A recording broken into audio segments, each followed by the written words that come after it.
Hello friends, welcome back to your own channel. आज हम लोग बात करेंगे इन्फेंटाइल कॉलिक की। बहुत कॉमन कंडीशन है इन्फेंटाइल कॉलिक। हम लोगों को लगभग सब पेरेंट्स को ये फेस करना पड़ता है।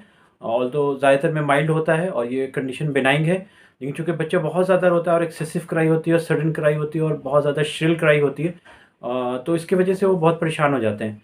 तो हमें इसको कंडीशंस को जानना ज़रूरी है कि कौन सा इसमें वार्निंग साइंस है, कब हमें डॉक्टर्स को दिखाना है और कौन सा नॉर्मल कॉलिक है जिसकी वजह से हम कोई परेशान ना हो और घर पे आराम से अगर बच्चे को नॉर्मल कॉलिक हो रहा है तो उसको डील कर सकें।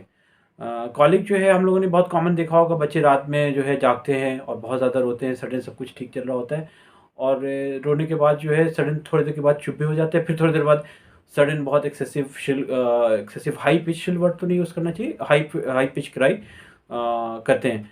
तो इस कंडीशंस को चूँकि एक बेनाइन कंडीशंस है, तो हमें जो है डिजीज़ वाली जो बीमारी वाली कंडीशन होती है उससे डिफरेंशिएट करना हमें आना चाहिए, ताकि हम जो है पैनिक में नहीं जाएं और इमरजेंसी में हमें नहीं भागना पड़े।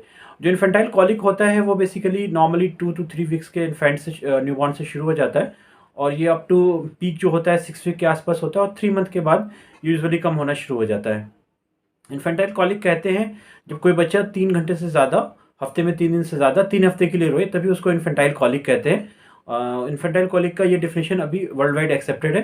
इन्फेंटाइल कॉलिक के डिफिनेशंस बहुत बार चेंज हुए, लेकिन फिलहाल जो है हम लोग इसी डिफिनेशंस को ही मानते हैं। सो हम लोग देखेंगे कि अगर बच्चे में इस तरह की कंडीशन आ रही है, जो एक वेल बेबी है, सबसे इंपॉर्टेंट चीज़ ये है कि बेबी जो होगा वेल होगा, बेबी को कोई फीवर नहीं होगा, कोई और प्रॉब्लम नहीं होगी, नज़ला खांसी, कोई पेशाब में दिक्कत नहीं होगी, पेशाब के दौरान रो नहीं रहा होगा। तो इस वो बेबी पे अगर ये क्राइंग हो रहा है तभी हम उसको इन्फेंटाइल कॉलिक कहेंगे। अगर उसमें कोई भी रेड फ्लैग साइंस होता है, जैसे फीवर हो रहा है, फीडिंग डिफिकल्टी हो रही है, सांस तेज से ले रहा है, खांसी हो रही है, पेशाब के दौरान, पेशाब से पहले तो बच्चे रो सकते हैं बट पेशाब के दौरान अगर बच्चा रो रहा है तो उसमें इन्फेंटाइल कॉलिक के चांसेस ज़्यादा हैं। इन्फेंटाइल कॉलिक ऑल्दो एक बिनाइन कंडीशन है, लेकिन बच्चा इतना तेज़ रोता है, इतना हाई पिच क्राई होती है और सडन होता है कि पेरेंट्स जो खासतौर पे फर्स्ट बेबी होता है वो तो बहुत ही ज़्यादा परेशान हो जाते हैं और इमरजेंसी में रश करना होता है। और सबसे बड़ा इसके साथ प्रॉब्लम ये है कि अच्छी बात तो ये है कि बिनाइन कंडीशन, लेकिन प्रॉब्लम ये है कि इसकी एज सच कोई मेडिसिन नहीं है। हाँ, कुछ मेडिसिन इसमें हेल्प करती है, वो हम लोग उसको डिस्कस करेंगे, लेकिन जो है कोई प्रॉपर मेडिसिन जो इसको परमानेंट ठीक करे ये अभी तक नहीं बनी है। और क्योंकि इसकी ईटियोलॉजी अभी तक क्लियर नहीं है कि कॉज क्या है, ये गैस्ट्रोइंटेस्टाइनल प्रॉब्लम की वजह से होता है या सीएनएस इमेच्योरिटी की वजह से होता है या गट इमेच्योरिटी की वजह से होता है। डिफरेंट थ्योरीज दिए गए हैं। उसमें एक थ्योरी ये भी है कि जब बच्चा फीड लेता है तो वो साथ में एयर सक कर लेता है, जिसकी वजह से भी गैस ज़्यादा बनता है। तो हमें फीड के बाद जो है बर्प जो है बेबी को लेके प्रॉपर पोजीशन बना के बर्प करना बहुत ज़रूरी है। अगर हम बर्प कराएंगे तो उससे गैस पास कर देते, बच्चे ढका ले लेते, तो कॉलिक के चांसेस कम हो जाते हैं। दूसरा जो है इन्फेंटाइल कॉलिक में जो होता है बहुत इंपॉर्टेंट होता है, वो ये होता है कि उसमें जो है बेबी को हम जब वो कॉलिक हो रहा हो, जिस वक्त एक्सेसिव क्राई हो रही हो, उस वक्त कुछ एक्सरसाइजेस करा सकते हैं जो कि बहुत ज़्यादा हेल्पफुल है बेबी के। इसके लिए एक्सरसाइज में एक तो सॉल्डिंग एक्सरसाइज होगी, बेबी को अच्छे से रैप करेंगे और साथ में जो है वाइट नॉइज़ होता है वो उसको सूदिंग होता है। साउंड जो होता है ये भी सूदिंग होता है बेबी के लिए। और उसको स्विंग कर सकते हैं बेबी को लेके हम, जो है स्विंगिंग जो होता है वो भी बच्चे को बहुत हेल्पफुल होता है। तो स्विंगिंग ये सब बच्चे को रिलीफ करता है। पैसिफायर्स रिलीफ करता है, तो पैसिफायर इज़ नॉट रिकमेंडेड, या हम फीड करा सकते हैं, जो ब्रेस्ट फीड कराते हैं तो वो भी उसको रिलीफ करता है। दूसरा जो इम्पॉर्टेंट चीज़ है वो है मेडिसिन। मेडिसिन हम नॉर्मली जो है खुद से नहीं शुरू करेंगे बेबी को। मेडिसिन हमेशा हमें जो है लेना चाहिए, वो जो है डॉक्टर्स की सलाह से लेना चाहिए। लेकिन कुछ कॉमन मेडिसिन है जिसको हम दे सकते हैं, जो बहुत सारी स्टडीज़ में प्रूफ है। उसमें एक है प्रोबायोटिक।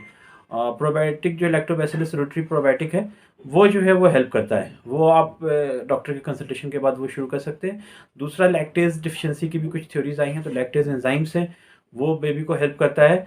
सेमीमेथिकॉन तो बहुत ही पुराना है और कुछ फेनेलर ऑयल वगैरह जो होते हैं, जो देसी इलाज होता है, उसके भी मिक्सचर्स अवेलेबल हैं जो बेबी को हेल्प करता है।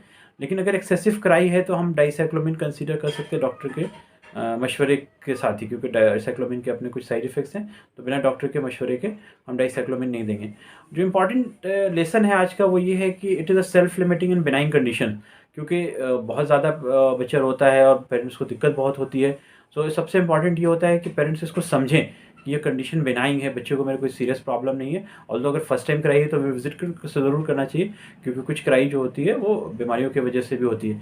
लेकिन एक्सेसिव कराई जो कॉलिक का होता है वो नॉर्मली जो होता है वो शाम और रात में ही होता है, इसी वजह से इवनिंग कॉलिक भी इसका एक अल्टरनेटिव नेम है, या 100 डे कॉलिक यूजुअली 3.5 महीने के आसपास अपने पीक पे होता है, इस वजह से कहा जाता है।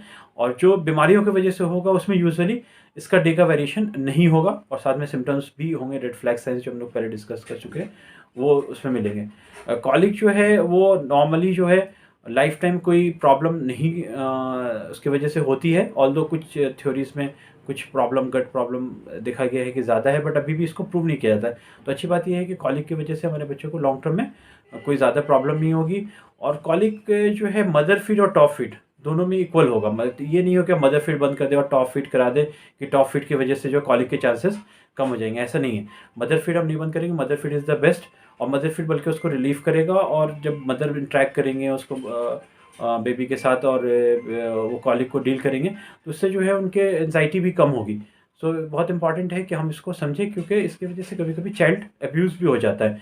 तो हमें उससे बचने के लिए इस कंडीशन को समझना बहुत ज़रूरी है कि बच्चे को माइल्ड टू मॉडरेट इसमें पेन होता है, but it is a benign condition, it is a self limiting condition, there is no as such proper treatment, but probiotic और लैक्टेज एंजाइम्स उसमें हेल्प करता है। और साथ में कुछ जो ट्रेडिशनल मेडिसिन होती हैं फेनेरल वगैरह, उसका कॉम्बिनेशन हम लोग यूज़ कर सकते हैं, वो हेल्पफुल है।